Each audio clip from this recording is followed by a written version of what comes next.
This podcast contains explicit content. A hardly focused production. You are listening to 1 full hour of rip-roaring rap music. The balance beam. Prepare to engage. Hi, am I on the air? Yep. Fuck. The Acc and Jack Show. The Acc and Jack Show. Those two damn boys, Buford and Bernardo.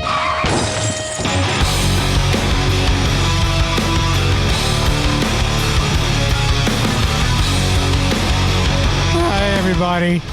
We are the Acc and Jack Show. Chris Acciardi, Jack Gill. We are presented by Hardly Focused and the Solid Listen Podcast Network. You can find us at accandjack.com. That is accandjack.com. It is the 10th of February when we are recording this episode, the 677th overall for this podcast. And it is the Monday after the Super Bowl. Acc, I can only guess you watched every second of the game, pre-game through post.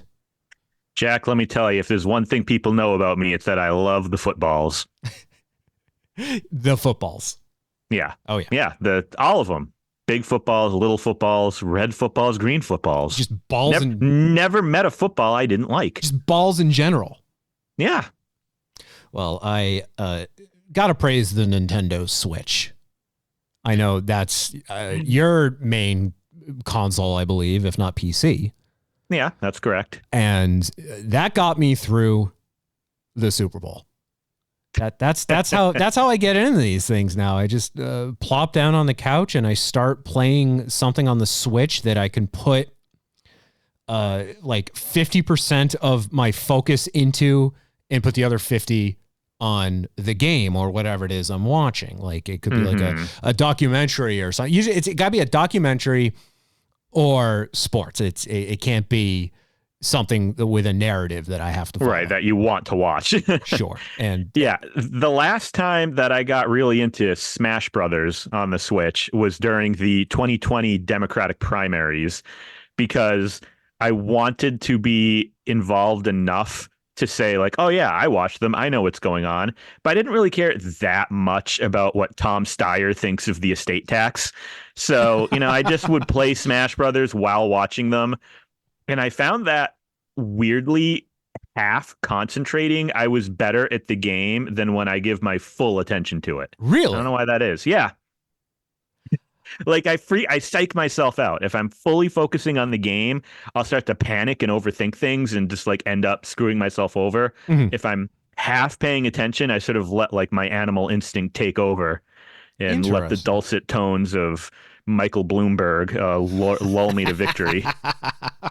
Well, I've been playing Super Mario 64 through the 3D All-Stars collection, and I have tried so many times to play through Super Mario 64, and I just have never.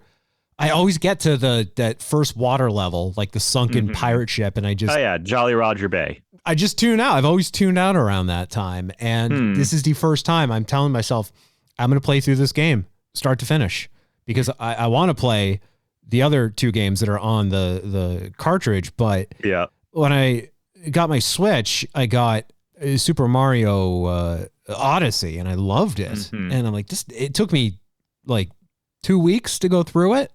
Yep. So like, what's holding me back from Super Mario 64? I can only imagine that game is incredibly elementary, and it really is. Now, like, now that I'm, let's say I'm at the top floor of the castle, so I believe I'm nearing the end. I've got over half the stars. I know 120 is the magic number, and I'm like 62 or something like that. So I'm making progress, and documentaries and the Super Bowl have helped me do that, because that is a game that I don't have to put. I'd say like too much brain power into. Like 75% is max. Oh, absolutely, yeah. Whereas, I mean, it's one of those fun games where like it is a classic, but it's also just janky as hell. Oh, it's driving me nuts. It's so broken in a way that is both terrible and yet deeply iconic. It's kind of hard to explain. The camera system, like I get it. There's a whole gimmick behind the camera system where it's the Lakitu. Thank you. I was about to butcher that one. I was a Sega kid growing up. I could tell you everything there is to know about Sonic the Hedgehog, but when it comes to Mario, my knowledge is improving, but it's still limited. So you got that, but it's because it's a whole gimmick that Bowser's actually watching on TV. So that's why they have the cameras. And whenever possible, I just do the Mario camera instead. Panned out, because I have better luck with that. But the goal is to get all 120 stars. You told me recently off air, you just done that recently. Yeah, as a kid, so I had been playing Super Mario 64 when it came out back when I was like 10 years old, and I beat the main game. You can beat Bowser once you've got like 80 stars or something, but I could never get all 120 because of two levels. I don't know if you've reached them yet. One was a Hazy Maze Cave. No. And then the other was the TikTok clock. And I could never beat those two. Like, both of them had like 2 stars each, that for years as a kid, I would go back to it now and again, and I could just never figure out those last like 4 stars I needed to get to 120. So it wasn't until the 3D collection came out on the Switch and I played through it right when it came out. That was the first time in my life, after trying many times as a youth, that I was ever actually able to get all 120 stars. Did you use a guide at all for that? No, just I don't know how old I was at the time, 33, 32, whatever year it came out. Just took my 3 decades of brain power to finally get through it. I've got no patience, man. I've been using IGN. If I can't figure out based on the hint, or if I'm like on the right track, the guide will at least confirm that I have the right idea. But if I can't figure it out, if I'm struggling to figure it out, I'm like, what the hell am I doing here? This is why I have put the game down so many times in the past. I'll just use a goddamn guide. And I'm not above using guides if necessary. Yeah, only when I'm really stuck. And this is not a game that I want to be like hopelessly stuck on. I mean, it's 2025. We have plenty of guides at our disposal. The thing that was throwing me off is the wet and dry land. Okay, yeah, I know that one. And not knowing how to get into that cage area in the corner of the map, and realizing that the guides I was reading, they all said you need to jump into the painting as high as you can because the water will be at its highest point. And apparently there's no other way to get it that high. So multiple times I'm exiting the map and having to run back to the painting and to just get the water up there. It was such a process. And I finally got it. And that's the thing another thing I've been telling myself is, do not spend every waking moment trying to get every single star in every level. Like, just get... Yeah, you can go around, come back later to different levels, Well, I can't do that. The second I get a star, I'm like, all right, on to the next one. All right, on to the next one. It is torture. Yeah. I skipped level 5. I don't even know where the entrance to level 5 is. When I go through, like, on the pause menu and you go through all the levels that you've completed and you see how many stars you've gotten, I go, like, 1, 2, 3, 4, over to 6. Yeah, and it's funny. I know exactly which level that is, and it is in a weird place compared to all the others. I'm gonna have to go look for it. Don't tell me where it is. I want to try. I don't want to tell you. It's just I immediately know which one you're talking about. Do you also farm for extra lives, or is that just me? I don't think intentionally, but like if I come across any, I'll try to grab them. So when I bought the 3D All-Stars collection years ago, I remember it was. This kind of, maybe it's a me problem, because I was trying to play it. I was trying to play Super Mario 64 while I had the first season of The Wire on, the show The Wire. Okay. And people will tell you 2 things. People in our demographic will tell you 2 things: that Super Mario 64 is the greatest video game ever created, and The Wire is the greatest television show ever made. And let me tell you, at least that night when I was trying to 50-50 between the 2 of them, I could not get into either. Yeah, I can definitely see that. And that was a second attempt for both of them too. Or Mario 64, I think it was like my 5th attempt, but that was my second attempt at The Wire, and I was just, I can't do it. it. So, but that night I distinctly remember one of my strategies was, well, I just want to stock up on extra lives, and I found out that the part of the castle where you get the wing cap. Yep. Is it the wing? No, it's the cap that lets you go through the metal gratings, the invisibility one. Invisibility, yeah. Yeah. Well, when you're sliding down that very long slope, there's like 3 or 4 extra lives that you can collect. Oh yeah, and you can just like go up to 99 or whatever. Yeah. So I would just slide down, strategize, collect every single one, then jump off the cliff because it just dumps you right back in front of the entrance, and it would just rinse and repeat. And within like 30 minutes, you're up to 50 lives, and then I'm like, I'm bored. Yeah, shut it off. But now I'm making the effort to try to get to 120 and to just finish the damn game so I can finally get with the times and then try Galaxy. Finally, I can play a current game like Super Mario Sunshine. Yeah, Sunshine, Galaxy. Galaxy 2 isn't on that compilation, so I'll have to find that through other means. But current games, there's none of those that I've been playing. Yeah. Well, that's not true. RoboCop Rogue City came out in either 23 or 24. I can't recall. But I bought it brand new, and I went back to it, and I've been, trying to crank through a level every day. That's probably the most modern game I'm actively playing right now because I'm trudging through The Witcher 3. Yeah. And that game just doesn't end. And that's a game that with the Switch, like it's on the Switch. The PC version, now that I got a 460 recently, so playing on that and then going to the Switch version of the game is like returning to the place where you were being held captive and tortured for decades. But I cannot play this game on the Switch. I tried recently, thank God for cloud saving and cross-platform, but I can't play it on the Switch. And even if I wanted to, I'd have to, I got to pay attention to the game. I can't have that like play it in the background, or I can't have Becky talking at me about something. Right, exactly. Games with dialogue and story you got to listen to. Sure. So if it's The Witcher, it's like everybody leave me alone for an hour. I just want to play a little bit of The Witcher to at least try to get to the end of it. And yeah, I get that. I've beaten it before, and I took so long to play through it the first time that I apparently picked every wrong dialogue choice possible and got the worst possible ending. Like the one that they hide subliminal messages in the dialogue telling you to off yourself. Yeah, wasn't that a whole controversy when they announced Witcher 4 would have Ciri as the main character? And a lot of people were like, what the fuck? That's out of nowhere.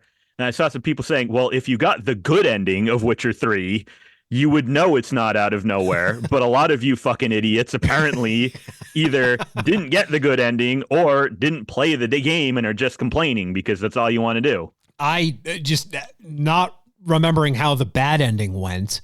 I'm assuming it was someone else that told me to delete myself, which is mostly true. But I don't remember anything about the bad ending. I can just, like, logic says with The Witcher 3 that, like, Geralt might be in it, but Ciri is the next logical protagonist for the game. So, like, I see her being the main character in the trailer that came out for Witcher 4. I'm like, cool, I get to play as Ciri.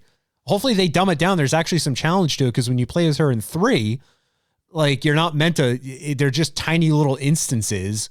Like, you get one sword, you get your health regenerates. Like, you only have a couple moves. So, like, if all of The Witcher 4 is that's going to be funny.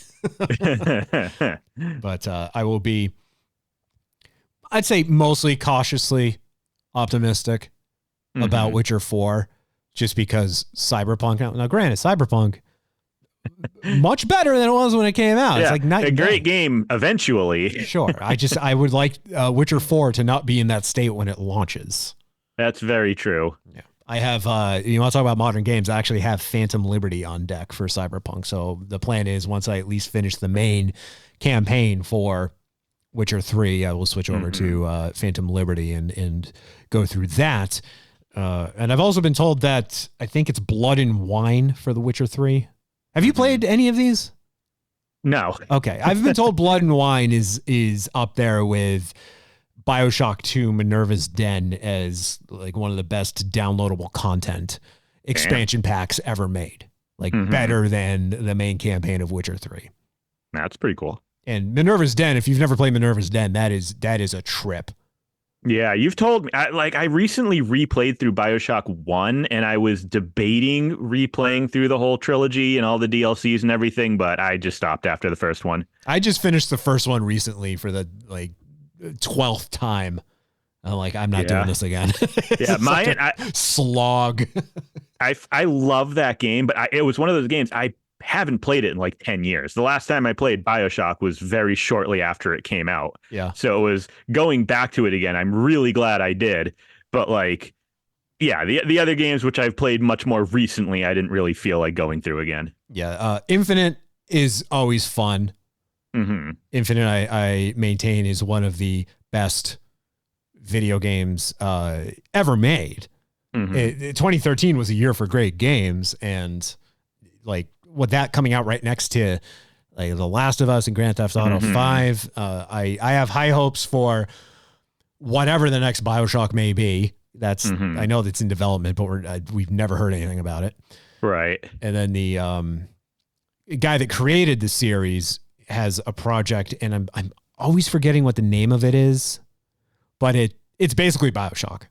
It looks like BioShock. Yeah, the trailer came. Oh, yes, I did. I remember seeing the trailer for it. It's thinking, yeah, this is BioShock. It's been in development for 15 years now, and we only just saw something about it last year. Judas is the name of it. Yeah. But in Ken Levin, who I read in Jason Schreier's Blood, Sweat, and Pixels book. Was it Blood, Sweat, and Pixels, or I think I might have a second, but I can't remember. It's a lot about Ken Levine from Irrational, now Ghost Story Games, and that guy's apparently a lunatic. Oh boy! So it only makes sense that he's been touting a lot. He's been saying talking a big game about his game. About Judas, and then the trailer for Judas comes out. I'm like, so you're basically making BioShock. Okay, cool. Right. I'll play it. It looks cool. I'm going to play it. But if you were trying to sell me on something new and unique, I'm not seeing it. All I see is BioShock. Exactly. So and it's not. You can't call it BioShock because you sold the IP. So have fun with that. True. Yeah, it's a good point. Well, before we segue into the next thing here, I do want to mention our TikTok, at Focused Hardly on TikTok, because go figure, Hardly Focused was taken. So we're at Focused Hardly on TikTok, and you remember how a couple of weeks ago TikTok was shutting down, and it was the worst thing in the world, and everything was going to come to a crashing halt because we didn't have TikTok anymore. Sure. And then 6 hours later, it was back online, and we all just kind of forgot about it. So I have been, let's say, inspired to post more on TikTok. Usually I just post clips from the show. And some do well, and some just kind of go by the wayside. But now I've been posting. It's like I'm Andy Rooney. Remember the end of 60 Minutes? You'd have Andy Rooney just go on for 2 to 3 minutes about something that really bothers him and irks him because he's a million years old and life isn't like the way it was back in 1909. Relatable, yeah. So I'm doing stuff like that. I've only done 3. I actually just put the 3rd one up just before we started recording this episode, and it's about the Super Bowl. It's actually going to go into. It's at a high level rant about what we're about to go to in more detail here. But my first one is about Grand Theft Auto 6. The news being the financial results from Take-Two Interactive were made available. And it was announced that Grand Theft Auto 6 is still slated to come out in fall of this year. And I call shenanigans. It's not coming out in the fall. And that was my TikTok. Boy, people have opinions about that. Let me tell you. Oh, yeah. And when you go out there and you tell them that they should not give their hopes up and they should just anticipate the game will get delayed, that gets you 2 things. 1, a lot of hate. And 2, 20,000 views. And stir that controversy. Hell yeah. I will take both. The last time I pissed off a lot of people like that was when you and I were making fun of Aaron Rodgers. I remember that. Yep. So all of that is at Focus Hardly on TikTok for as long as TikTok continues to exist. So with that, I got to tell you, this wasn't so bad. I enjoy talking about the Super Bowl, apparently. Stars, Bioshocks, it's all things I'm more familiar with than I thought. You've been watching the wrong sports, Acc. This is the real Super Bowl. We're going to do a segment about sports, and it's going to be me reading off a bunch of stuff. Well, let me just break down the barriers here. It's going to be me just reading off some stuff as if I'm knowledgeable, as if we're doing a sports cast here. But I'll give it my best shot. So here we go. Hello, sports fans. Halfback, passes to center, back to wing, back to center, center holds it, holds it, holds it! I gotta tell you, folks, it looks like we've got a very exciting World Series on our hands. The Acc and Jack Show. Sports, sports, sports, sports, sports, sports, sports, sports. Is that your first time hearing this intro, Acc? Yes. I've never been on this show during when you've done anything about sports. Well, not often do I pull that one out. Mm-hmm. I even made an Acc and Jack Show variant. Oh. Make sure I was prepared this time around. But Super Bowl 59 happened the 9th of February, the year 2025.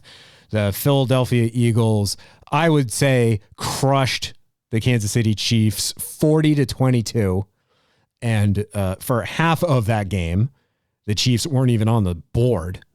It was very comical to watch. The Chiefs notably lost their chance at a three-peat.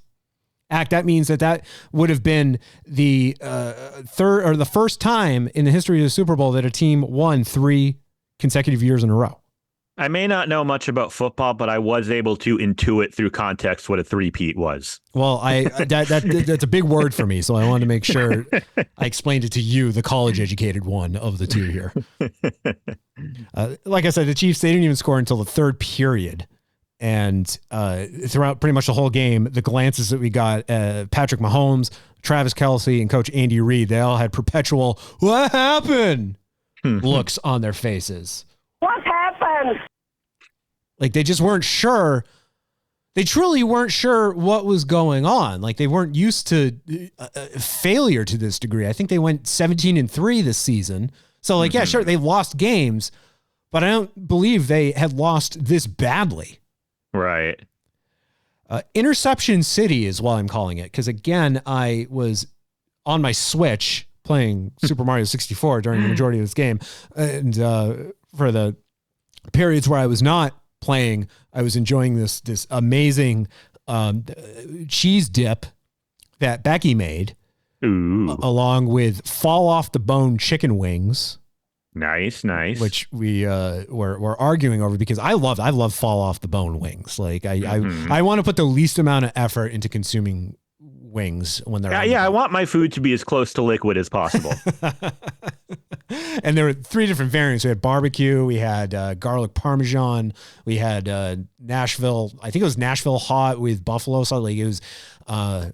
Let's just say this morning was both painful and relieving. But boy, was it delicious. So that's good. So is Becky like invested in sports, or was she just cheering on for the Taylor Swift, Travis Kelce subplot? Oh, a little bit of column A and a little bit of column B. Like she'll tell me that she knows about as much as I do about sports. Then she ends up like educating me on stuff and is knowledgeable about all these different things. And so I think she's just pulling my leg to some degree, but then, yeah, like she has been watching the Chiefs all season. She watched the Chiefs last year for the like 5 seconds that they'll show Taylor Swift if she's at the game. Right. Yeah. Which is always exciting. And that ends up making the news. And she knows she's hamming it up for the camera, but yeah. But no, we enjoyed. This is the 3rd Super Bowl we've watched together, so we've enjoyed taking this in together, and I think it's just gonna be the thing, making homemade dip and homemade wings, and watching the Super Bowl and pretending that we know what's going on. Love a good dip. So, I saw this great meme of Taylor yelling at Travis in the caption. It's like, how if you look at a meme and you immediately know it's a boomer meme, like the aspect ratio is bad, the font is very poorly compressed. Yeah. It's just poorly made. No matter the subject matter, you can tell it's got that boomer meme quality. So it was one of those. It's Taylor yelling at Travis, and the caption is like, 40 to 22 isn't going to put gas in the tank, honey. It's not going to put heat in our house. And then someone just reposting that going, are you under the impression that he makes more money than her? Oh, Jesus. Like, what the fuck who do you think she is? Nobody important. Some no-name wannabe musician from Tennessee. Mm-hmm. See, what I'm struggling artist. What I'm picturing is, well, what I predicted last night was that Taylor would leave Travis because not only did his team lose, but they lost violently. And I can only imagine this was the conversation that was had after the game, Taylor to Travis. Loser! You're a loser! Are you feeling sorry for yourself? Well, you should be, because you are dirt! You know what? Maybe I will take up Elon's offer to impregnate me. I'll bring him up to child number, 30? Too many. Yeah, he has a lot of children. I thought like when he had that one with Grimes, the one that the name is just a combination of random letters. Mm-hmm. I thought that was his first. I didn't realize that was his like 8th. Yeah, he's got that like billionaire thing where he believes it's his like sacred duty to replenish the earth with his brilliant genes. I feel like pretty much every rich guy, in addition to wanting to go to space, is also obsessed with having as many babies with as many women as possible. It's like a religious duty, except it's not explicitly Christian. It's just like my genes are so good and important. And don't they all hate him? Probably. I know at least some of them. The trans one hates him. For good reason. Elon has said, I don't have a daughter. I have a dead son that was killed by woke. I would fucking hate him too if I were his daughter. Yeah, I'd love him to get killed. Well, before I get myself canceled. First interception. Patrick Mahomes throwing an interception to Cooper DeJean, resulting in a 38-yard touchdown for the Eagles, which was pretty fun to watch. Lots of excitement and clamoring in the stadium at the Caesar Superdome in New Orleans. 3rd and 16. Mahomes rolling out. Looking. Firing. Intercepted. Picked up by Cooper DeJean. Gets a block. DeJean is in. Touchdown. The length of time it took him to yell, DeJean is in. That was the length of the field that he was running. Like that was one of those ones where it's 38 yards, but still just watching it and like, this is the longest 5 seconds of my life watching this. Really, all I could picture was that he's holding it. He's holding it. He's holding it. And he just decides to do a 180 and go to the other side of the field and get a nice safety. We don't need touchdowns. We don't need points. Safeties for everybody. Cooper DeJean's what's important is that we're all having a good time. That's what I said on Threads last night at Hardly Focused on Threads. I just hoped both teams had fun. Mm-hmm. Cooper DeJean, it was his birthday yesterday too. Wow. So scoring one of the best plays of the game on his 22nd birthday. He was one of those people that I looked up and like, how old is this young whippersnapper here? 2003? Well, I just hate my life now. Yeah. Hey, you know what I saw? 2 days ago was the 10-year anniversary of the first episode of Better Call Saul. Oh, God. No. It has not been 10 years. It was just one of those, I then turned to the mirror and a skeleton looked back at me. Yeah, I remember exactly where I was and what I was doing when I watched the first episode of Better Call Saul. I don't like this. I don't like that, like, the memories of these things are now so vivid and clear. Yeah. You know where I was 10 years ago? Older than that fucking Super Bowl performing football player. I was 3 years older than him 10 years ago. That kid was 12. It was his 12th birthday. He was in like, what is that? 6th grade, 7th grade? Yeah, I think 7th grade. Yeah. Jesus Christ. And now he's like, he's not the MVP, but he's up there. He's going to be remembered for that. He's AVP. Drive. Yeah. Aliens versus Predator. So that was the interception there. One of many interceptions that Patrick Mahomes threw during the game, owing to why during the first half of the game they had no points, when typically you'd want to have some points. That's how the game football works. Yeah. Okay. So Patrick Mahomes later on in the game, though, throws a 50-yard touchdown to Xavier Worthy for a rare Chiefs touchdown. Mahomes still in the game. Back to throw. Loading up, going to take a shot for Worthy deep down the field. He's got it. Wow. Xavier Worthy with the long touchdown from Mahomes, 50 yards. So that happened with less than 2 minutes left in the fourth period. The Chiefs were down by 26. Mm-hmm. And nobody cared that happened. Yeah, it's like one of those, you don't want to just give up, but you might as well. I mean, it gets to the point where when it's that bad, when there's that much of a deficit, then usually when there's like about, in this case, I think it was like a minute 47 left on the clock, and they just kind of, the other team will just run through all of their plays. Or it's just like, they'll move an inch and it counts as a down, and that just effectively signals the end of the game, and they just kind of let the clock run, eat time up, because at that point it's like there's no coming back. We're not there's absolutely no way a miracle could occur. Yeah, I mean, at a certain point, I imagine you can calculate, like, it is physically impossible for us to move across the field enough times in the amount of time we have left. Yeah. I mean, I'm sure there's some people out there saying that there's still a way you can do it. Like, dude, he's dead. Stop the count. He's been dead. he's been dead for several years. He's not coming back. Stop it. He's already dead. And I think in any other circumstance, that throw, because that's literally like the middle of the field. It was an impressive throw and an impressive catch. And it was like, yeah, cool. Well, you did it. You did it. Where was that? Three periods ago. Where was it? 3 quarters. Where was that at the beginning of the game? Where was that at all during the game? A perfect football play. Why doesn't mine look like that?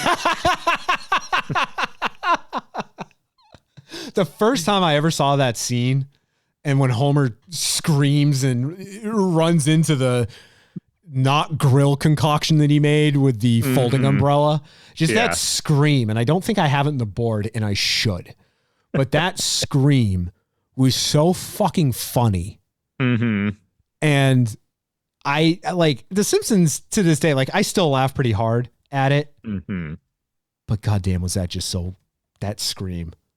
There's something about just that delivery too. I can hear it in my soul. You're about to, if I can get the thing to load up here, you're about to hear it entirely. in its entirety here. There, that wasn't so hard, was it, honey? Dad, I really need to rest my back. I'm playing the whole thing. Okay, sweetie. Daddy'll take over. Oh, yeah, that's a fine looking... Oh! Okay, no big deal. Stupid Lisa! She gotta build fast. Cement drawing! All right, let's see. English side ruined. Must use French instructions. Le grill? What the hell is that? Oh, come here. Come on, fit. You.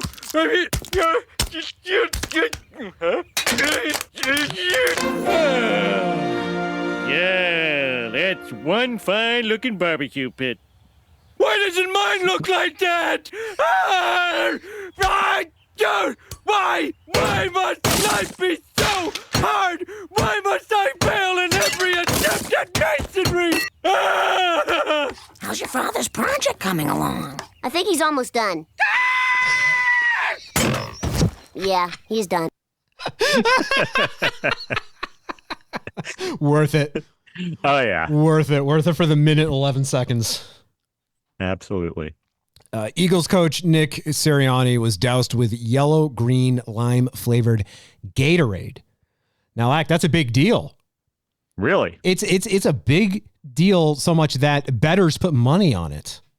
On what the flavor would be? Yes, I guess because like with Gatorade, like people say like yellow Gatorade, but they mean lime. They'll say red Gatorade, but that's like fruit punch. So the color and flavor, I guess it like goes in hand in hand. Even though Becky and I were debating on what if it was green that we were looking at or yellow, right? But we agreed that it was the lime flavor. Okay. So purple, the grape flavored, that was the fan favorite, given that Chiefs coach Andy Reid was covered with it during the past 2 Super Bowls, with people assuming that the Chiefs would win this one as well. But there was a good amount of people who put money on the lime flavored because that is what Sirianni has been doused with in the past, or that's what the Eagles have been using in the past. So process of elimination, but people were getting money on it. So that is indeed a big deal. My friggin' blue cherry dark horse failed me again. I'm ruined, Jack. I have nothing. I bet everything on it. All your schmeckles. Yeah.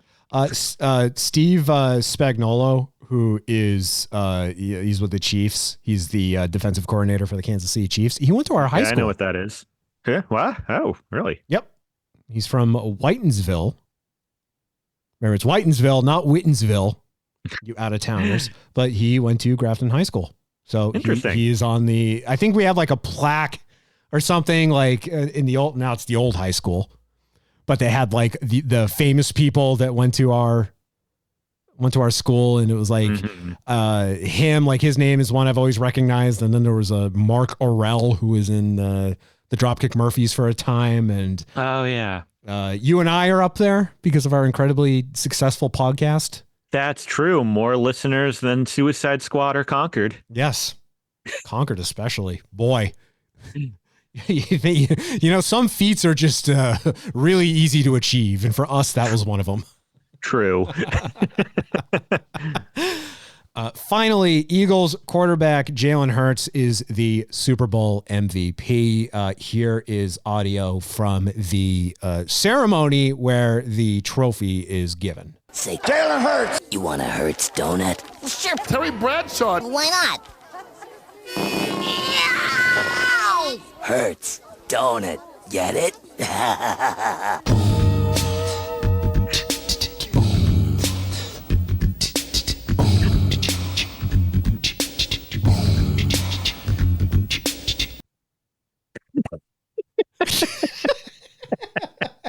Why did the soundtrack on that show go so hard? It was all like a cappella. It was all like 2 or 3 guys that just made noise. Yeah. Honestly, I was never the biggest fan of that show as a kid, but the soundtrack is something that it was just so unique. I can't help but be impressed by it. Yeah. The entire soundtrack for Doug, Nickelodeon's Doug, not Disney's Doug, is on YouTube. And we have such greats as the Alan Moo theme. Oh, yeah.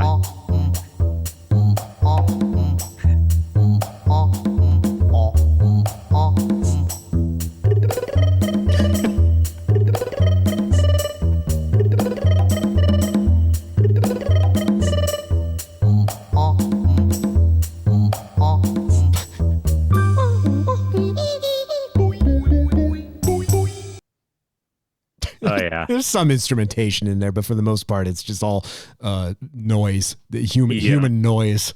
Mm-hmm. Yeah, you got to watch these trophy ceremonies, Zach. Yeah, apparently. I will never forget. It was the Deflategate season with the Patriots. Mm-hmm. That whole thing with the deflated footballs, and then the Patriots played the Super Bowl that year and they won. Mm-hmm. And when Roger Goodell, the NFL commissioner, came out to award the trophies, it just the booing. The resounding boos. Oh, man. And I even heard last night, and I was trying to find it. I know Becky heard it because we were talking about it after it happened. And I think it's been edited out of like any video you can find from it, where they had some like audio issue because Terry Bradshaw was on the stage with the Eagles and Goodell and he was, I believe it was Bradshaw was the one that presented Hurts with the trophy. Mm-hmm. And there was you could tell there's some miscommunication between the other commentators and Bradshaw because they says, now we're going to go to Terry on the stage. And then there's some silence and you can hear Terry go, all right, I'm up here standing by. And it just gets cut off because someone in the control room realized his mic was up or it should have at least been going out in the broadcast. And then you see Goodell talking and you can kind of hear him, but it's his mic isn't mic'd up. Mm-hmm. So it's very muffled and everything. And you can hear some other voice, very gruff voice, just say something along the lines of, well, go to it in a minute.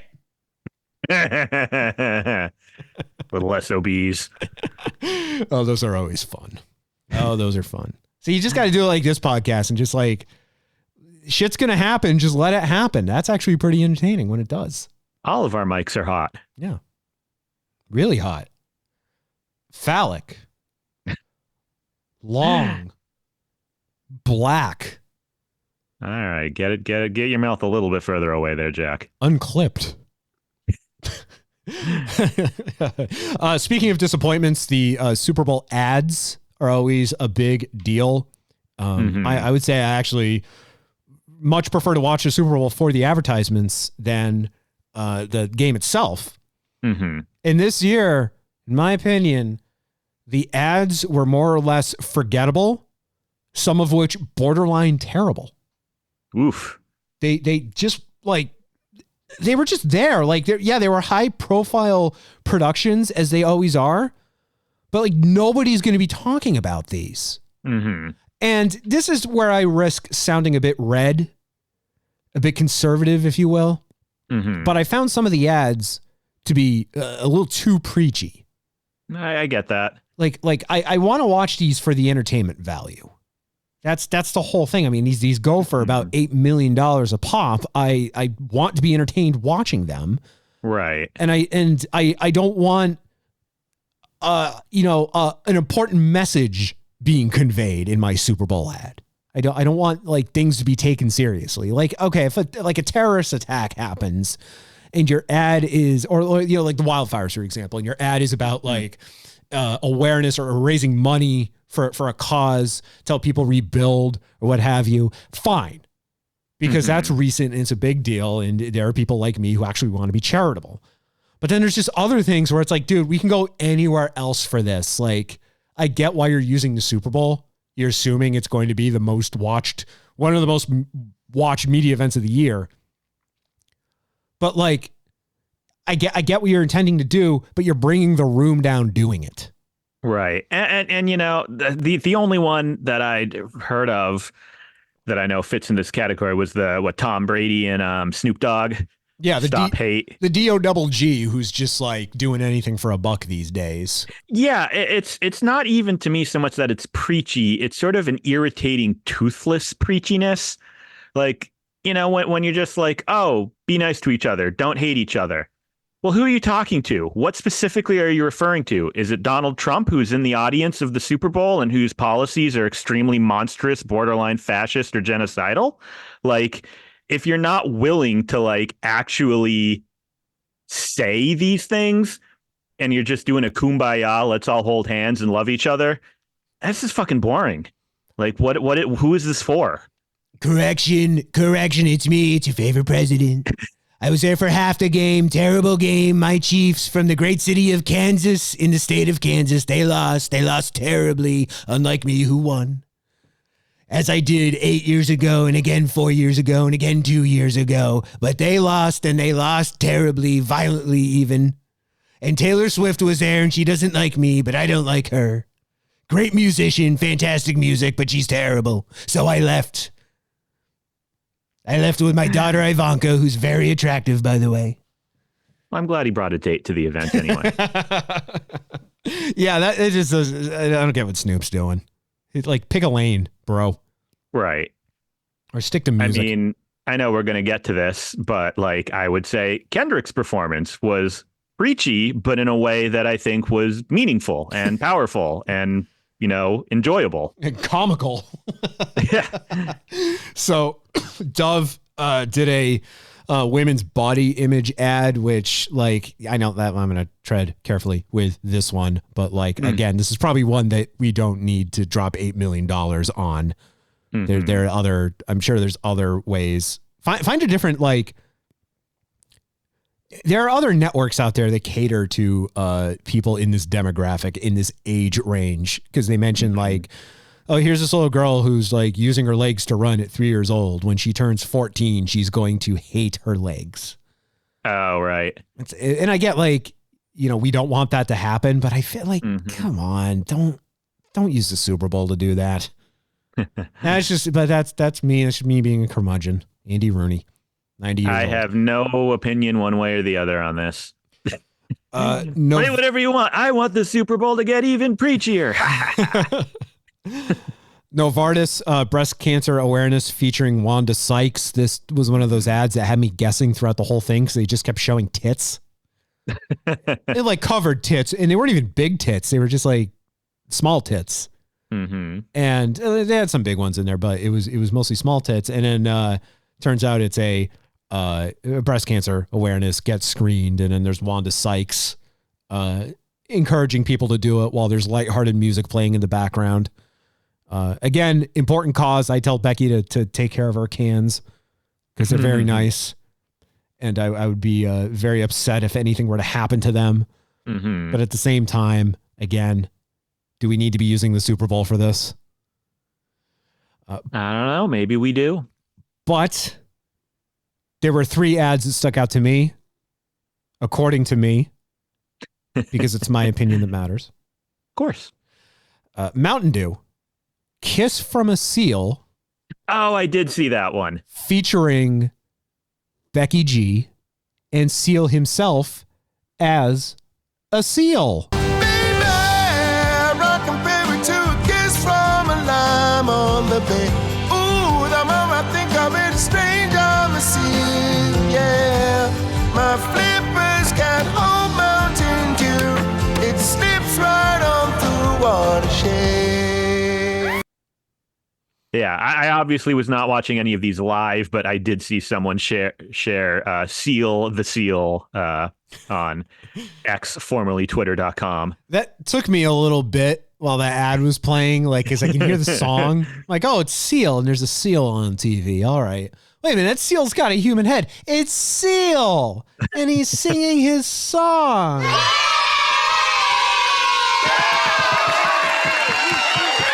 They're applauding for me because I figured it out. Get it? Do you get it? When Harry Met Sally, by the way, these the Seal ad and then this one, I know this one, the When Harry Met Sally ad dropped almost like 2 weeks ago because sometimes these ads premiere super early. That's true, yeah. And I try to avoid them because I know the intention. It's like it's a Super Bowl ad, so I'm going to watch it during the Super Bowl. But Billy Crystal and Meg Ryan recreating the famous Katz's Delicatessen scene from When Harry Met Sally, featuring Sydney Sweeney and all of that upper chest weight.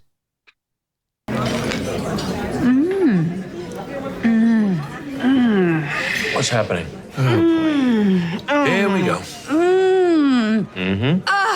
Oh my gosh. Oh boy. So good. Oh, it's just, woo. Oh. This one's real. Yes. Woo. Oh. Lunch and a show, huh? How about that? That is a sandwich. I'll have what she's having. I'm competing with a condiment. Yeah, I went back and watched the original scene from the film. And now I get like Meg Ryan was like in her 20s when that scene was filmed. But back then, even though she was supposed to be demonstrating a fake orgasm, so much more convincing. Yeah. Like this one, I can tell we're dumbing it down a little bit because it's going to be an all ages audience. That's true. Yeah. But just go for it, especially if you're in your 60s now and you want to embrace your youth. Go for it. Just go nuts. I'm talking spray everywhere.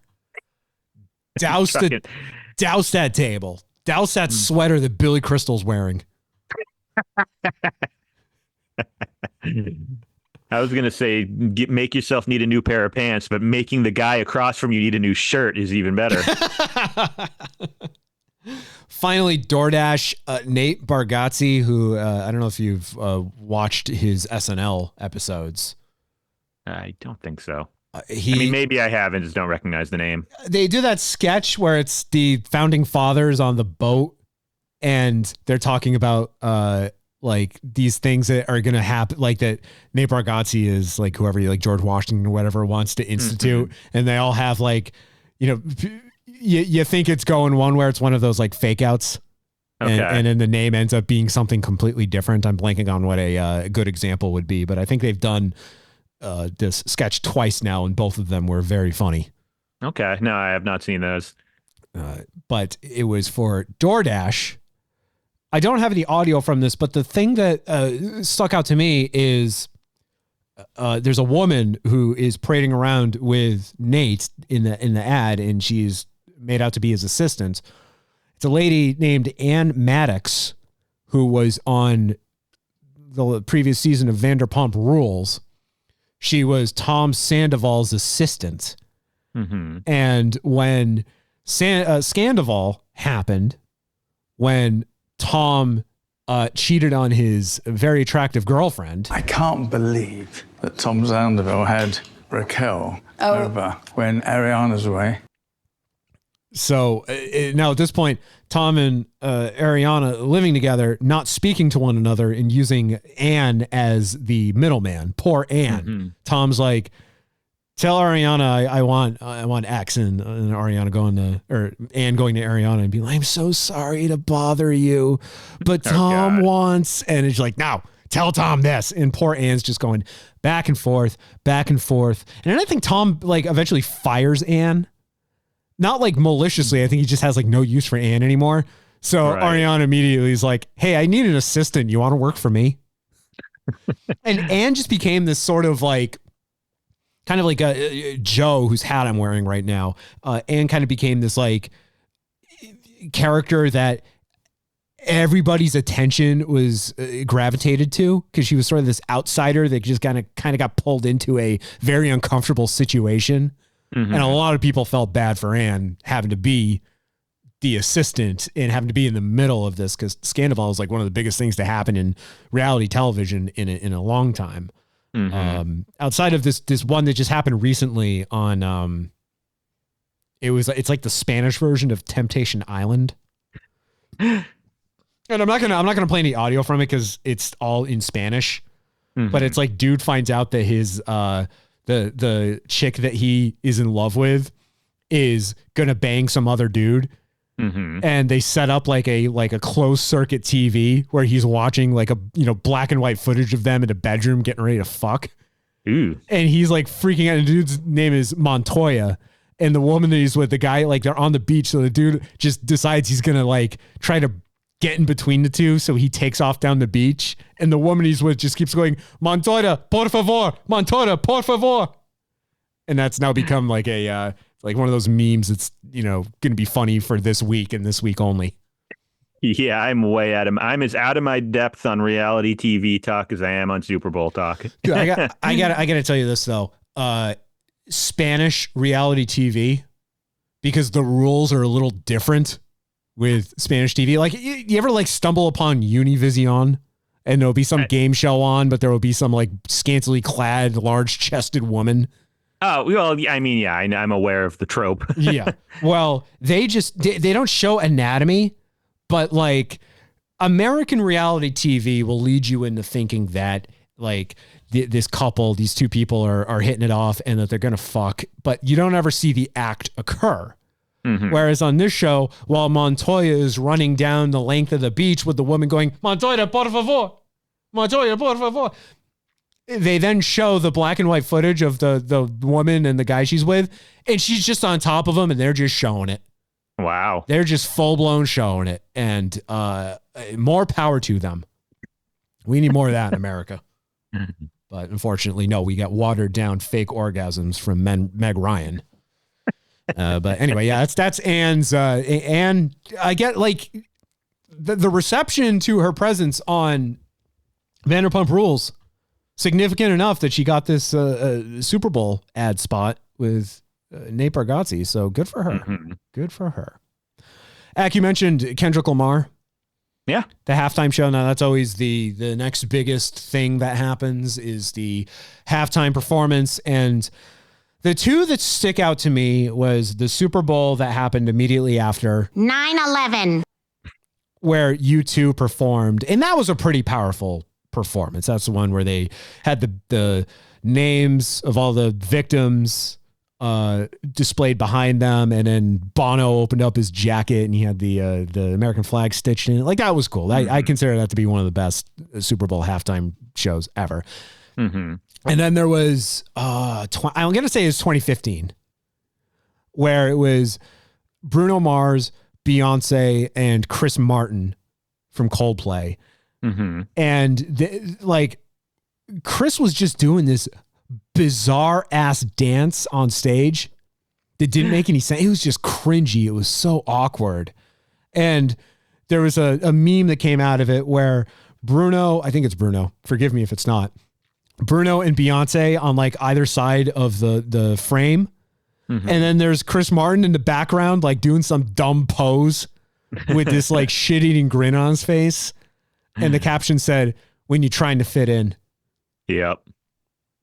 So those are the ones I remember. The halftime shows are usually pretty forgettable. Oh, unless your tit gets exposed on national television. I was going to say that's the only one from previous years that leaps to mind for me.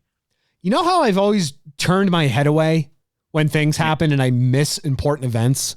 Yeah. One of those was her tit. I was sitting with my family. It was me and my parents and like my aunt, my uncle, and cousin. Like it was a family affair watching the Super Bowl, and I literally turned my head away, and all of a sudden my aunt is screaming, "Her boob! That's her boob!" And I'm like, "What? What happened? What's going on?" I missed my one and only chance to see a boob. When the hell did this happen? Yeah, I was 14 years old. I mean, that was like, it was, I mean, we had the internet, I had access to porn. So tits weren't exactly a foreign concept, but a celebrity tit. Mm-hmm. This was pre-fappening. So this is a big deal. And then it was high-res photos posted within a day. So I saw it in all of its glory with that metal diddly bob that was on it. Diddly bob. Boy, did I have some curiosities that were satiated, let me tell you. I mean, I was looking at just wasn't the only diddly bob getting attention that night. I mean, I was looking at pictures of Michael Jackson topless and saying to myself, there's a chance that this is what Janet and LaToya look like. There's a chance. So Kendrick Lamar performs at the halftime show. Now, the big deal about this is not only did he win several Grammy Awards last weekend, but then he's got this feud with Drake that's been going on for a very long time. Mac, I didn't even realize this has been going on since 2013. Huh. Yeah, me neither. And it seems like I was looking at like what the impetus was, and it seems like this like kind of just started out of nowhere. Like Kendrick Lamar just kind of just decided one day, like he and Drake were tight. They were friendly. And then one day Kendrick's just like, actually, you know what? Drake's a pedophile. Yeah. So rather than, beat the shit out of him, I'm just going to slander him through music, which I think is the way we should be fighting our wars now. Yeah, it makes sense. Or at least use like Shakespearean dialogue. I mean, isn't that basically what Eurovision is? It's why mainland Europe hasn't had a war in quite a while. They just take it out via Eurovision now. I don't know what Eurovision. I know of Eurovision, but I don't know like what the details are. You said Eurovision, all I could think of is Rage Against the Machine, like winning that like contest, the BBC contest where Killing the Name was then played uncensored. Oh, it's just like each country submits like a band, and the bands all perform, and then there's like a winner of like whose performance, whose country's performance did we like the best? Okay. Well, that's what keeps the union together. Yeah, basically. Except for the UK, who decided they were above it. So, pardon me. It feels I'm getting older. It's harder to do this podcast. Like, I feel like my voice goes out about halfway into it. So, yeah, you got to start figuring out a ritual to keep it limber. Bigelow tea. That's what they're always advertising on the Sports Hub. Bigelow tea, which I like the lemon lift flavor. I do like tea from time to time.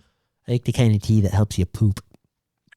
Kendrick Lamar's halftime performance that included Samuel L. Jackson, SZA, Serena Williams, a full-blown burial of Drake, the crowd yelling A minor, which is from his song Not Like Us, and a stage featuring the 4 PlayStation controller action buttons. There were 4 corners of the stage. One was a square, one a triangle, a cross, and then a circle. Serena Williams, who I believe dated Drake at one point, so for her to be on stage doing what's called the Crip Walk was a big, oh shit moment. Yep. I guess too, Kendrick looks at the camera at one point when he says, say Drake in grins, and that has been memed heavily over the last 24 hours. Yep. People saying there's no way Drake could come back from this. What if he just leans into it? Yes, that would be funny as long as he doesn't lean into the pedophile aspects of it. No, he should just try to rebrand as a pedophile, like, as Drake, the openly pedophilic rapper. See how it works. I don't know, man. There's no running from it at this point. He becomes the next spokesman for Subway. So according to Shelley Rogers, who is the halftime performance director for the Super Bowl, they confirmed that Lamar intentionally referenced PlayStation as the performance was intended to portray his life as a video game. Rogers says the theme was symbolic in Lamar's way to teach young people. Well, I mean, I guess that's a good lesson too. Like, fight your battles through music. Don't be shooting up your school. Yeah. Just drop some fat licks and call your enemies a pedophile. Yeah. I mean, if it's, substantiated. Yeah. So there's no word from Sony if they were aware that the performance was happening, if they signed off on it. They had some conundrums of their own to figure out. Oh, yeah. Because shortly before Kendrick Lamar took the stage, the PlayStation Network came back online after being down for 24 hours, which was driving people insane on Reddit. Right. It went down on, well, I shouldn't say it went back online shortly before the performance. It went down, I believe, Friday night and came back Saturday evening. But even still, it's like one thing for a service like that to go down for any even short amount of time, but 24 hours is a long time. That's pretty wild, yeah. Especially when your entire infrastructure is basically built on it.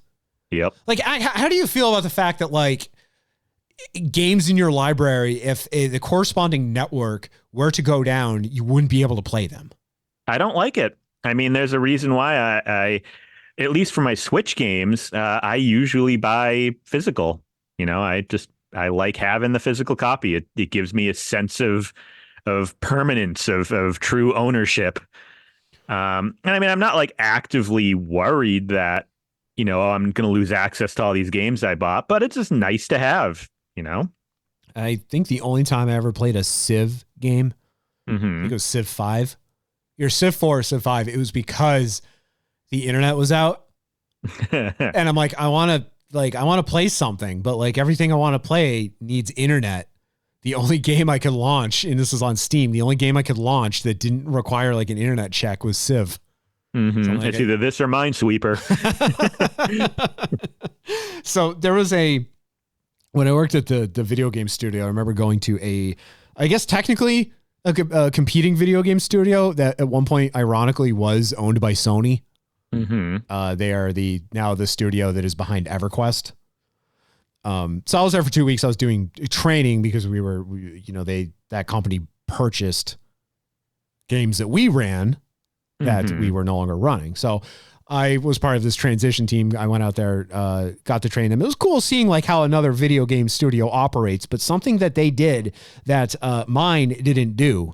I guess around the same time every day, the internet would like just drop throughout the building for like anywhere between 5 to 10 minutes. It was just like a regular occurrence. And every time I watched this, I would say every time, but I witnessed this happen twice.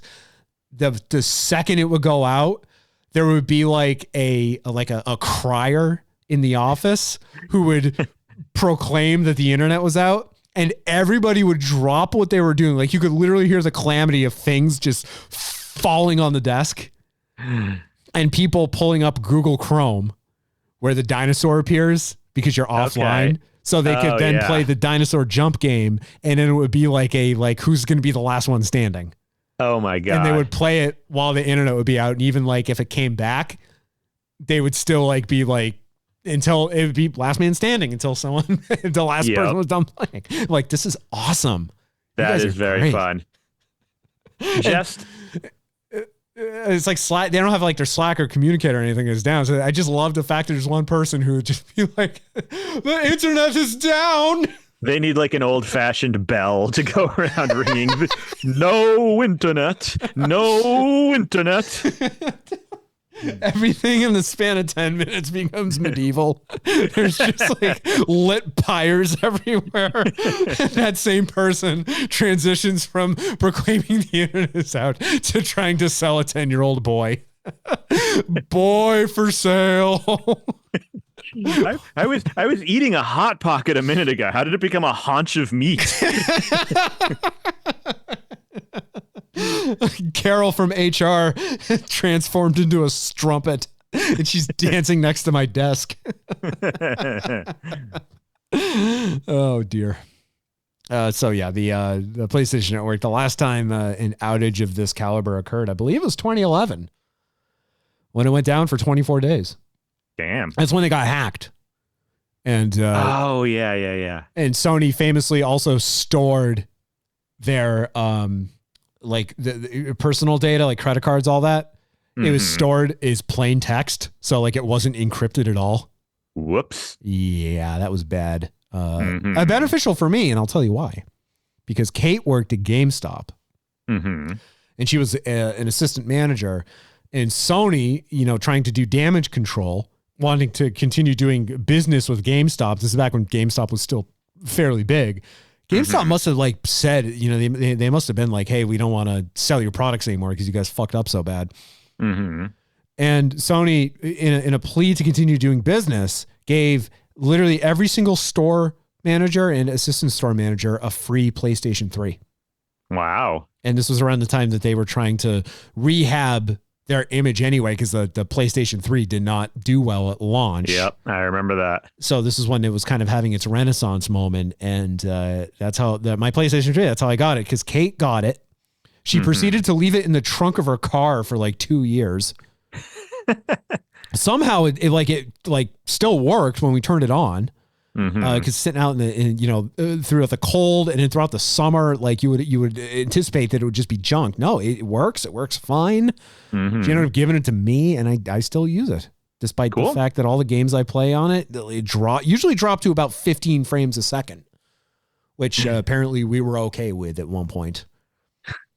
But so Sony, they have not clarified at all what happened, so we don't know why it was down for 24 hours. The most that they have said is, we apologize for the inconvenience. If you're a PlayStation Plus subscriber, enjoy 5 free days on us. So I did see one post earlier from PlayStation. At approximately midnight Pacific time, the PlayStation Online store was subject to an online breach. The vector of the attack was quickly identified and online services were taken offline so we could assess the severity of the attack. The individual or individuals concerned did not download or export any user or payment details. Unfortunately, they did place a copy of Concord in everyone's library, which engineers are working to correct. He has dreamed about this his whole life. Oh, fuck. That is not good. Oh no, please. Not Conquered. Anything but Conquered. Oh my God. Oh jeez. Oh no, please. No, not that. No. So somewhere John McEnroe fires up his PlayStation 5 and sees Conquered in his library again. You can't be serious, man. You cannot be serious. One thing I did see when GameStop over the weekend tweeted something along the lines of bet you wish you came in and bought physical copies of your games now, huh? Which led to a bunch of people replying to them with the pictures of the insides of their GameStops, which are 90% Funko Pops. Dude, and not actual games anymore. Have you been to a GameStop recently? The only one that was near us closed down like a year or two ago. Yeah, so. it's a Warby Parker now, which is actually incredibly convenient. Now that I've become a Warby fan. And also, there's like a meme that goes around from time to time about like midnight launches for games like Call of Duty. Mm-hmm. And like, it's one of those, like, we don't know how we got it, like one of those. And the picture, I promise you this is true. The picture is of that GameStop, the Millbury GameStop. Wow. And I can see the giant speakers out in front of the building because we're in there doing the podcast. Oh my God. Yeah. You gotta send this to me. Yeah. Oh my, I love it. It's like, I see that photo. I'm like, holy shit, we got to be in there. Was that the year I was working there? Was that the Skyrim release? We usually did it for Call of Duty because it was like an annual thing. I know you were there for one of them. I remember being there one time you guys did the show. And then one time it's like one of two instances in the 15 years we've been doing this show where the recording wasn't saved. And it was usually something Fro related. Oh boy. Well, in this case, it was, I think Fro accidentally like unplugged the computer while it was exporting the file, and it yeah, so that happened. So we have it wasn't like that. We were just doing a lot of crowd work. It wouldn't have like translated well into listening to a recording. But those are still so fun to do. Yeah. I really, and people were like, they didn't hate it. That was the thing. They didn't care. Yeah, it's a unique experience. How often does that sort of thing happen? They didn't care that we were there just like talking about diarrhea and stuff. They were just like, some people were just like really into it. Like we actually did get some fans out of that. But yeah, GameStop is just sad now. Whenever I go, and you're right, it is just mostly Funko Pops and merch, and they do sell, like there are games there are peripherals and stuff, but it's like it's a sliver of, you know, what it once was. Yeah. There was one near my office that I liked going to. Went there fairly often whenever I wanted to get a new game, and it closed down. So now I just use Amazon. If a new game's coming out that I want a physical copy of, I'll just pre-order it on Amazon and hope it gets there like day one. What used to be a GameStop at a mall that we used to live near in Salmon Pond Mall is now a store called the Geek Emporium. Okay. And I went in there a couple weeks ago. I was in the area. I know that they're there. And I ended up buying a PlayStation Portable game there because they have both modern. They have like every generation there. This place is like absolute insanity. And I think the guy who was working there like owns the place, and I told him, your store is insane. Yep. And he just like beamed, and he's just like, he lit up. He's like, that means a lot to me. Thank you. Yeah. I'm like, dude, no, seriously, this is insanity what you have here. Like he's got like every generation of consoles. I bought a PlayStation Portable game called Infected, which I bought only for two reasons. It's a game I've never even heard of. Despite being a PSP enthusiast, I somehow missed this one. There's two reasons why I bought it. I don't even know if I can play it because it was advertised as a multiplayer game. And because everybody has a PSP today. There's a character, again, the game is called Infected. It's about like a virus that causes like, it's a zombie like outbreak. There's a character you can unlock called the Mad Cow. Oh boy. And not only does the soundtrack have the band Korn on it, but then you can play as Korn lead singer Jonathan Davis. Oh my God. And I think I think the guys from Slipknot are characters too. Like this game makes no sense. And I'm like, I have to buy it. Just for the collection. I might open it up one one day and play it. But you know what it comes with too? It comes with an instruction manual. Oh my goodness. Those don't exist anymore in new games. Yeah, that's true. That's something I liked about the Witcher is that at a time when that was starting to go away, the Witcher 3, both copies I had, the Xbox copy and then the Switch copy I have not only like an instruction booklet in it, but I think there's like a map of the Northern Realms, and then it comes with a sticker that's Geralt's Witcher medallion. Cool. Like they packed it full of stuff, and nowadays, like you're lucky to get just like a little placard that has like a code on it for something. Yeah, seriously. Yeah. That's cool. So, yeah. Well, you know, regardless of the state of the GameStop, I'm pleasantly surprised to hear that the Solomon Pond Mall still exists. Somehow. It is like, this is what baffles me, that they have an Apple store. Mm-hmm. And then they've got a food court that there's only one like stall in the food court that is empty, and the rest is all like everything's filled. Like, and it's all like local joints too. And then you walk around the rest of the mall and it's just decrepit. Yeah. It's just like, it's the last time I was there, I'm walking around and this is sad because this place used to be bumping.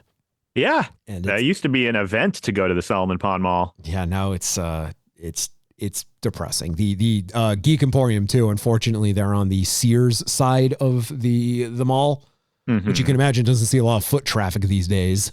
That Sears too it's comical because they just like the store just closed and they just kind of left it. So like the signs are all up and everything. It's fascinating. But this store though, I sent you a picture of it. They had a like factory sealed copy of Chrono Trigger going for nearly $1,000. Wow. Oh yeah, you did tell me about that. Yeah. Jeez. So that's my plug for them, Geek Emporium in Marlborough, Massachusetts at the Solomon Pond Mall. Mm-hmm. And they have another location in Clinton, Mass. That is brick and mortar. So I imagine if the mall location goes under, they can just transfer back to their OG location. But yeah, they don't fuck around there. That is cool. I do love that places like that exist. I live down the street from one. I'm certain I have purchased their entire stock of Sega Saturn peripherals that I'm never going to use. I just want to have them. Yep. That's fun. Oh, Jesus. All right, here we go.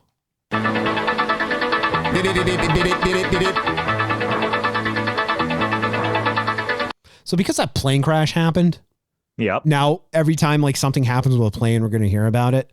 Mm-hmm. Apparently Vince Neil from Motley Crue, his private jet was involved in a crash today in Arizona. He was not on the plane. His girlfriend was. She survived. It sounds like their dogs were on the plane as well, and the dogs are okay, which is the most important thing. But like, Jesus Christ, like this is the thing now. Every week. I miss Pete Buttigieg. Twice a week now, we're going to have one of these things. Like, it's not going to change my mind about flying because like I would like to travel, but and I know like the risk is present just having a motor vehicle. Yeah. But still, goddamn. Yeah. I mean, yeah, I know we're trying to be as politics neutral as we can these days because otherwise there's just too much to drive yourself insane with. But yeah, I genuinely, I think we found a group of people who I trust so little to do anything right that I would be very nervous to fly right now. I think they would find a way to get as many people as possible killed. I'm just not really interested in doing it. You know what I like right now? Trains. Well, Guess I'm a train guy now. Yeah, did you hear about the was it the Green Line, or there was a crash in Somerville a couple nights ago? Yeah, those always happen. It's fine. You know what? You know what happens when the train crashes? You remain on the ground. Sure, yeah. You don't plummet thousands of feet out of the air. Sure, yeah. You can only hope that if that happens when you're on a plane, then at least everything is quick and instantaneous. Exactly. Yeah. Although I still maintain flying is the safe way to go, and like how many it is statistically speaking, yes. And how many planes take off and land every day safely? Like that's we're hearing about like still one every few days. And granted, every other crash I've heard about has been like a small plane. Mm-hmm. But it's an uptick. It is a noticeable uptick from pre-Trump. And, you know, I'm old enough to remember a year ago when a train derailed in East Palestine, Ohio, which resulted in 0 deaths, 0 injuries, 0 poisonings, 0 anything. And that became a massive scandal about how completely incompetent the Secretary of Transportation was. So I don't fucking know. The safest possible outcome. Yeah. Jesus Christ, I hate this country. I do too. Ugh. Yeah, I hate it. Well, Vince Neil, I've heard this, but I've never ever found anything that corroborates it. But Vince Neil has gotten so fat that at one point people were calling him Vince Meal. God. And on that note, this is the end. The Acc and Jack Show. The end. We'll end with some lighthearted conversation. This song, Acc, by the way, 20 years old this year. Damn. I'm seeing them, Amberlin, in Florida later this year. Cool. As they perform this album in full, celebrating 20 years of it. Damn. Cool. This song was 3 years old when we started using it on this podcast. Wow, yep. That's how far we've come. Am I remembering correctly? Is this the song? Bit of an aside here. You once undertook a project on my home PC to implement your own radio station in Grand Theft Auto Vice City. And there was a technical glitch where it would only play the same song over and over again. And was it that song? Do you remember this at all? I don't, but that sounds like something I would screw up. I feel it started playing one song over and over again, and then I want to say it's this song, and that was the reason. Like, it was like a gag why you started using it in the early days of the podcast. Was it this? Girl, you know it. Girl, you know it. Girl, you know it. No. I just thought that was a badass song, and it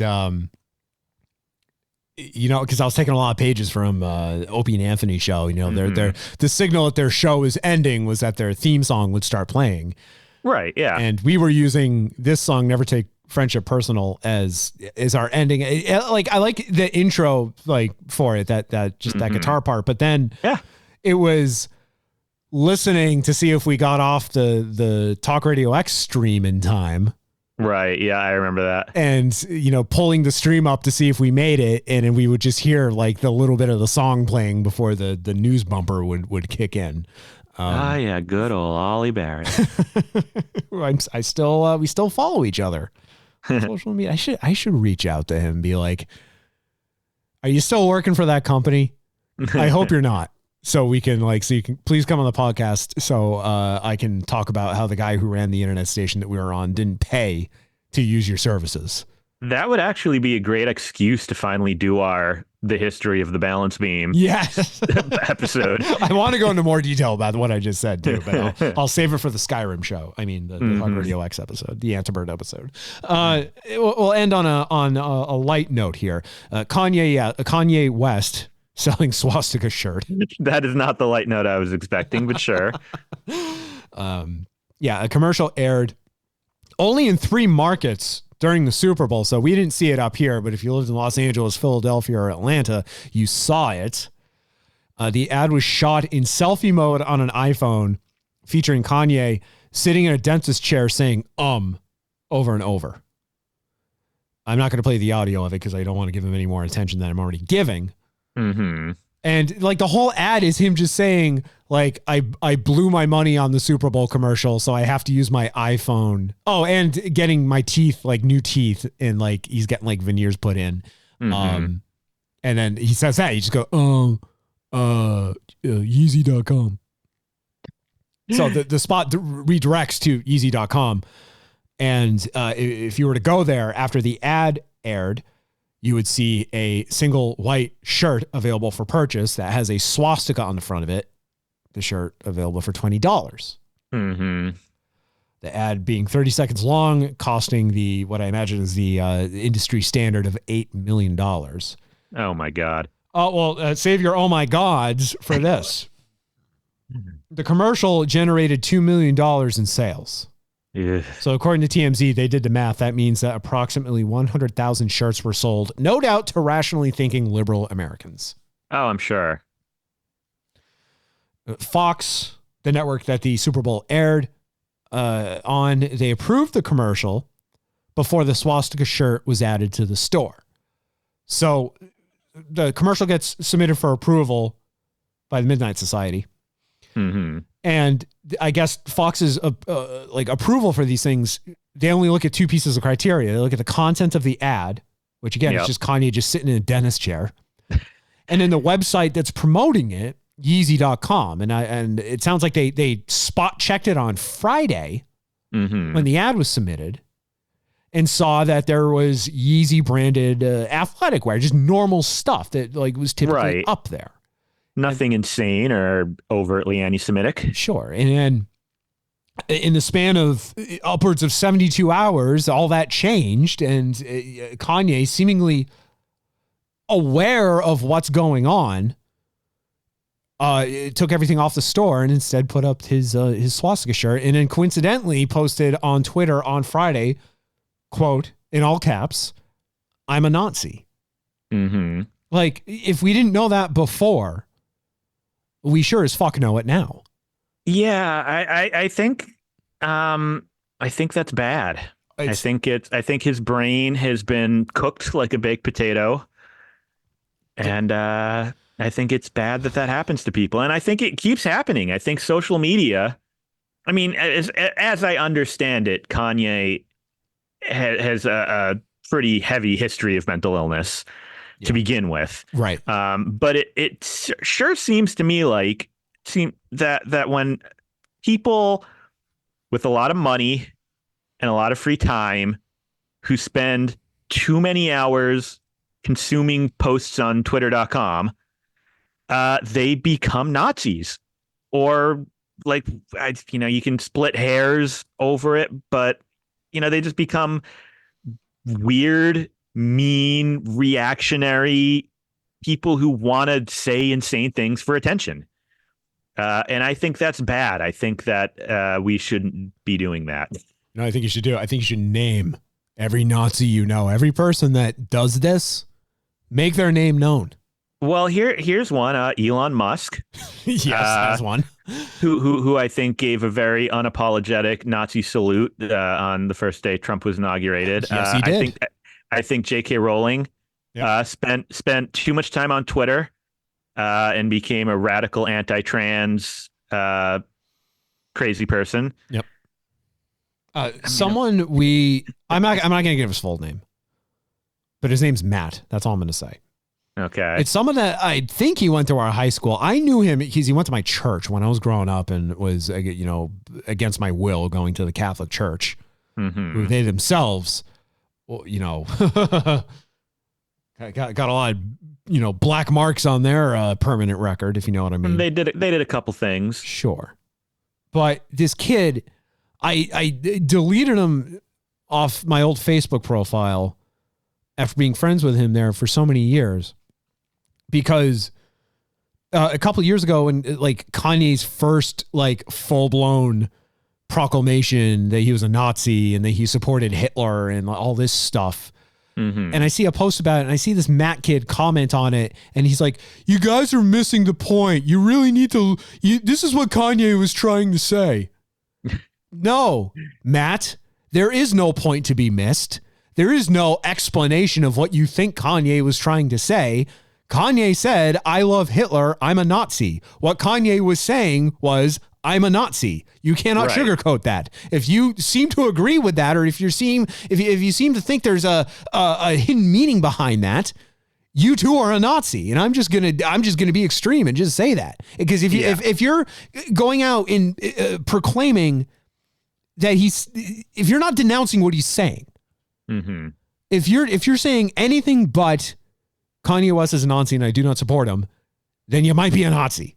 Yeah.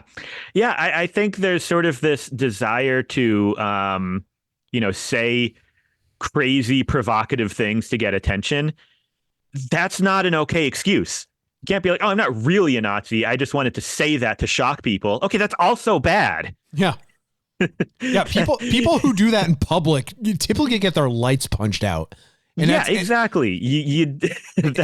Okay, that's okay then. You were just saying it to offend people. Oh, okay. I get it now. Like, no, still fuck you. Fuck you exactly the same amount.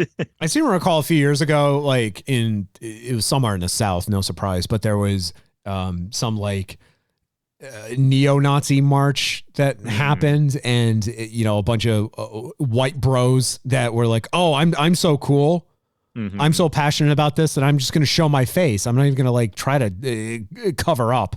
And their pictures were put online, and their lives were just wrecked. Oh yeah, their identities were just put out there. Like these people thinking that they're like they can get away with it. No, I mean, it doesn't work that way. I don't think you can save these fucking people. They're so self-destructive. It's like the January 6thers, right? Donald Trump pardoned all of them.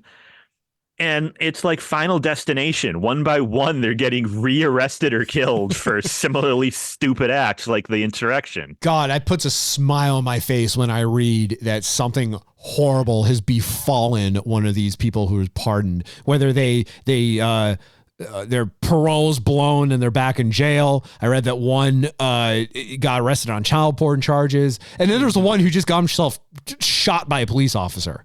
Yeah, at a routine traffic stop because he fucking pulled his gun on a cop. Yeah. You know who I like? There's no helping these people. I like the old woman who was already out of prison, but like by getting paroled, like she gets like some of that stuff expunged from her record. Not everything, but she gets like, some of it cleared. And she just said, no, I don't want it. Do not give it to me. That was classy. Yeah. She's like, I fucked up. I accept that I fucked up. I do not want any sort of clearance. Like, QAnon grandma, welcome to the resistance. Yeah. Like, good. That if only more people thought that way. And unfortunately, that's not how things work here. But Acc will be maybe a little bit pleased to know that Elon seemingly, because so Elon, here's two things about him. First, Google's AI seems to equate Elon Musk to Scrappy Doo, which is just inexplicably hilarious. Yeah. But then, so when Elon took over Twitter, he let a bunch of people who were banned back on the platform, and he let Kanye back on. Well, it seems like Elon, maybe it doesn't make any sense because he himself is doing it, but he classified Kanye's Twitter as not safe for work because Kanye was now just straight up posting porn on his profile. So, I didn't see that, but I heard a couple comments about that now makes sense in light of that. I saw a couple people being like, man, I've never been so disappointed now that I know Kanye has the most basic, uninspired taste in pornography. And I just sort of was like, well, I don't know what that's about, but that's fine. Yeah. Yeah, it's not even the good stuff. It's like that. You see that meme I shared in our group chat last night. You're on. Oh yes, I did. Page 294, and you just decide to give up and fall back on All Reliable, and it's a picture of Kimmy Granger in her prime. That's probably not what Kanye was posting, but no. So Elon, of course, totally fine with the anti-Semitic posts, but when it comes to porn, oh God, no. Right. Get that filthy smut off my platform. Yep. So Kanye responded by deleting his account altogether, and it seems like he's going to go peddle that garbage elsewhere. Sadly, but there's plenty of other social networks that I'm sure will welcome him with open arms. Yeah, and you know what? Kanye is like, Becky and I did a podcast last week talking at length about cancel culture in 2025 because a lot of famous people who were, been quote unquote canceled are making comebacks or have been or the comeback has already happened and we've looked past it. I mean, the most extreme example being Trump getting not only elected to a second non-consecutive term, but then also winning the popular vote. But like Shane Gillis was canceled or they tried to cancel him. And the dude has since hosted the show he was fired from. Yeah. And now sells out arenas. I saw the guy last year. He's actually really fucking funny. I was happy I went. He was funny. And he was in a Super Bowl ad last night. Like the dude's like, he has bounced back. Right. We talked about like Jesse Lacey, like, cause that's what the whole conversation stemmed from. Jesse's coming back, and that actor who eats people is coming back. What the fuck is his name? Armie Hammer. Oh yeah. Forgot about that. Jesus. Where's Sideshow Bob and that guy that eats people? Right here, Chief. All right. Well, where's Sideshow Bob? Can I read? I went to look this up. This tweet Okay. that I saw earlier without really processing what it meant. This is from at Lispy Dipshit on X.com, formerly Twitter. Lispy Dipshit? Is that what you said? Yeah, that is their name. That is their username. Kanye tweeting a bunch of basic ass porn really puts on display that people only like him for his past art. This is a 40-year-old man who goes on Pornhub and types big ass, and we're treating him like some sort of visionary. No futa, no fat man patting his big belly, no hypno, not even a tomboy armpit, foot, nothing. Just bland, creatively dead 2011 ass taste. Nothing that stimulates the creative mind. Do better. He's like an 11-year-old like searching the internet for porn. Just big booby girl. Girl with nice big boob. Just vagina. Nothing else. Yeah. Yeah. So what I was getting at is Kanye, I mean, he was nominated for a Grammy. Mm-hmm. You know, so like it's kind of showing, I guess, where the limit is, if, you know, one even exists at this point, where this dude can just go and post all this shit on social media and he can still get nominated for a Grammy. Right. And he can still secure a 30-second Super Bowl ad slot. Didn't fucking Chris Brown get nominated or win one? Oh, yeah. Like Chris Brown has enjoyed tremendous success after beating up Rihanna. Yeah. Like that's, see, to me, I feel like there needs to be a very firm distinction between of cancellation of, oh, you said something unpleasant or uncouth. Yeah. And then like actual crimes. Like you committed a crime. You've committed assault. You sexually or physically abuse someone. Like, I feel like that gets muddled. I feel like people refer to all of it under the branch of the umbrella of cancellation. Yeah. And it's like, no, you're not being canceled if you're being arrested for crimes. That's a different thing. Right. I think we should take that more seriously. Yeah. But people, it's like, oh, you're just trying to cancel him. No, I'm trying to arrest him for the crimes he committed. Yeah. Nice try, Diddy. Yeah, I mean, people are still going to love Diddy. They're still going to love R. Kelly. I still hear Ignition played. Like, that's R. Kelly's biggest song. And it's like, dude, that dude is synonymous with like these horrible things. Yeah. You know, it's like when it was all happening to Diddy and everyone, like the first name that came to mind was R. Kelly. Yep.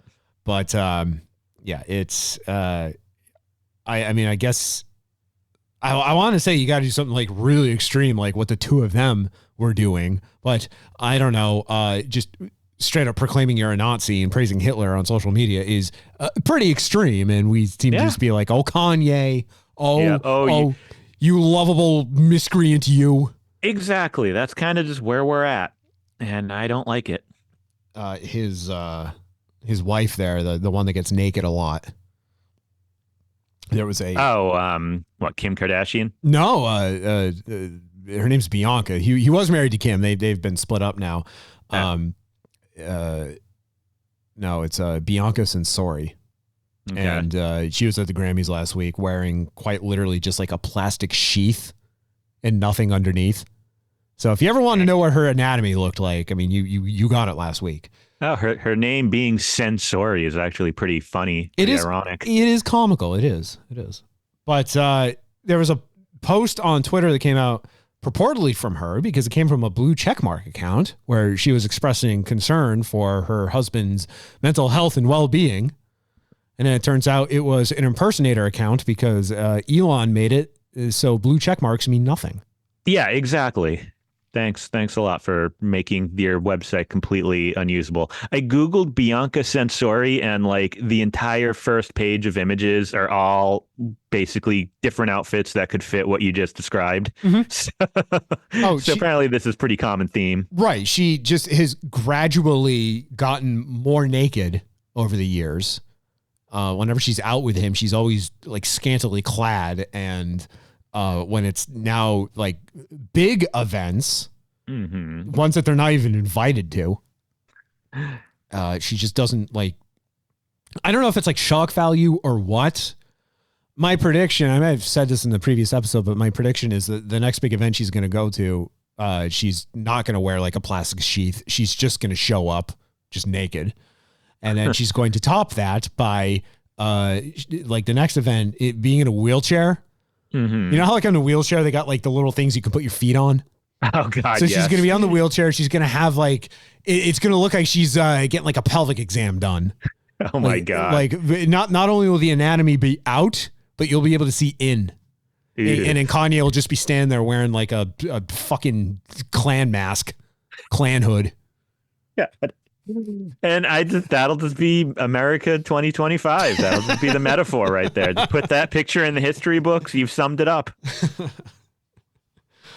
Well, on that note, Acc, a very sports heavy installment of the Acc and Jack Show, which is I listened to you talk about the Super Bowl for a whole 3 minutes.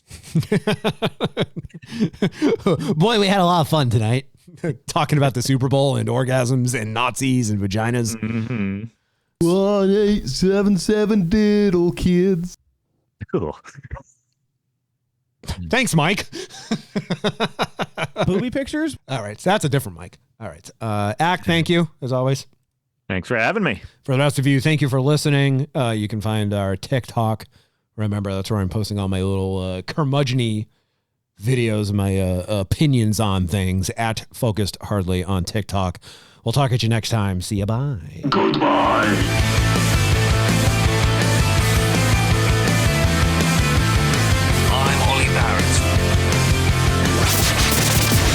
Amortization may not have happened. This has been a presentation of the Solid Listen Podcast Network.